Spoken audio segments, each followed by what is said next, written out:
Hey everybody, my name's Jack. I'm studying ultra learning and trying to live it as a lifestyle and essentially documenting everything I learn along the way to share with you guys.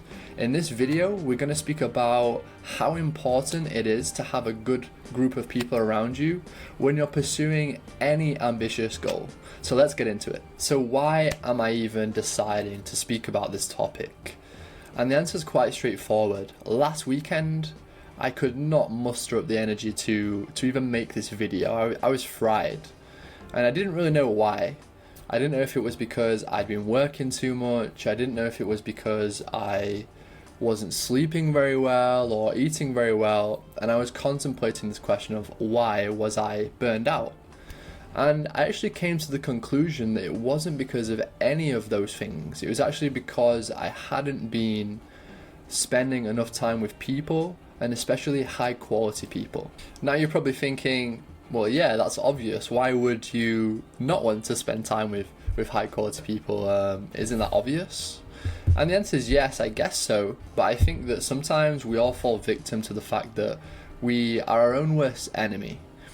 In many ways, but in this case, I'm just referring to the fact that I believe that when somebody like myself is so obsessed with a goal and so obsessed with winning and so obsessed with just growing and becoming a better version of themselves, I think we fall prey to the fact that we kind of get tunnel vision. And as a result of that, we don't really see all of the other stuff that we're missing out on that could actually make us perform better and actually achieve our goals in a healthier and more sustainable manner.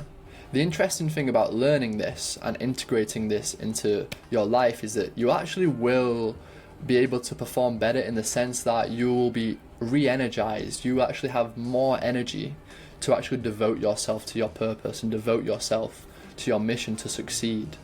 And I actually think that a lot of UFC fighters kind of know this. So a bit of context, yes, I'm a UFC fan. I like to watch the UFC, and I was watching the UFC 310 press conference earlier this week in preparation for the fight tonight. And one of the fighters on the card, Ian Garry, just said something that I think is so relevant to this topic. He was just speaking about how Charles Oliveira, the former lightweight champion of the world, he was just speaking about how Charles Oliveira had his family behind him, had a solid group of friends behind him, and he knew that when he walked into the octagon, that he had all their support and he could just focus and just go in there and give it his all. And I know that this is sports, but I don't think the analogy is any different to you pursuing your goal. If you have something that you want to achieve or in your life, whether you want to improve your body, whether you want to go on your dream, earn enough money to go on your dream holiday or anything, if you've got a goal that you want to achieve and you have people behind you, I think you could actually work twice as hard and for twice as long to achieve your goal in twice the amount of time. Oh, sorry, in half the amount of time, I guess. And I think that's quite important to remember that and to make an effort to keep good people around you so that you can maintain the sustainable, healthy relationship with your work and your career. So how can you do this? So to begin finding like-minded people, I would encourage you to ask this very fundamental question.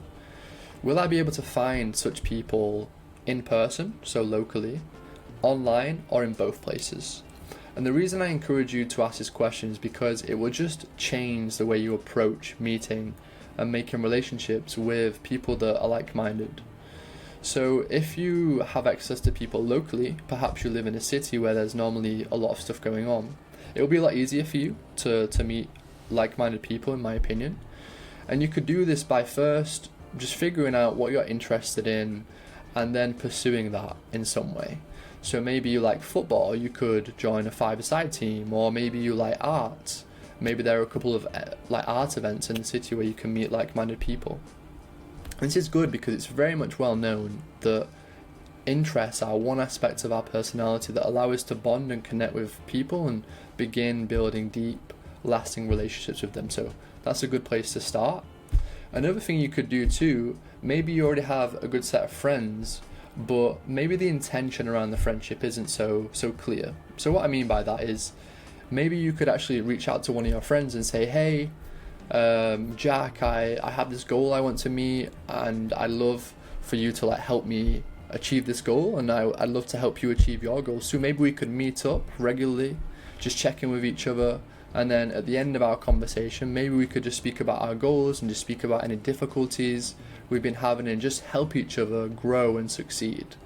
That's like a really powerful thing you can do, not only to deepen your friendship with somebody else, but also to grow and just live a more fulfilling life. So that's a really good option to do. On the other hand, you may not be so fortunate to have people nearby. So what should you do in this situation? Honestly, the approach is a little similar here, but you have to do it online. So what I mean by this is that I think you should still pursue your interests, but online. You can go to social media platforms or Discord or some other online application where you can just find a community around your interest. Just apply to join the community. Most of them are free. I highly doubt most of them will be paid for unless it's some sort of exclusive membership community. And you can begin commenting, liking, and following and just overall connecting with people online around your interests, and again just harnessing the benefits of doing so. And I think the added advantage that you have if you're in a position where you can only really meet people online that are like-minded is this. So I want you to think about this first. Would you agree with me if I said that there are probably hundreds, if not thousands, of people around the world living in the middle of nowhere with feeling like they don't actually have anybody nearby that they can connect with or relate to? This person is super open to having a new friendship with somebody that's like-minded, and they're in the same position as you if you're actually trying to make a relationship online with somebody else. So the interesting effect here is that most people that are in this situation tend to be more open than the people that you can meet in real life. There's something about the internet today where people feel more comfortable about opening up online with somebody that perhaps they haven't really met that many times as opposed to real life. There's a lot of things I could say or give my opinion as to why that's the case, but all you really need to know is that that's what I think is happening, and that's actually one of the advantages that you have by doing so. And no matter if you meet people locally or you go online to see such people, I'll be honest, maybe there's some people that don't want to be your friend, and that's also okay. You got to respect that. But I think fundamentally I wouldn't let that worry you too much either. That's just like a part of life. What that essentially means is that you're not the right person for them and they're not the right person for you. And it just means that you've still got to keep trying to find your people. It's better to continue trying and failing to find the right people than it is to actually just not try at all and actually be alone. So don't give up if you do get rejected, because eventually you're going to find that one friend, and it's better to have like one amazing friend than it is to have 0 friends or be surrounded by 10 people who really don't care about you at all. So don't give up, keep trying and find your people. With that out of the way, I actually want to close this video by providing a more specific update on what's been happening in the project so far. So since the last video, I've completed 2 more modules. I was in module 2.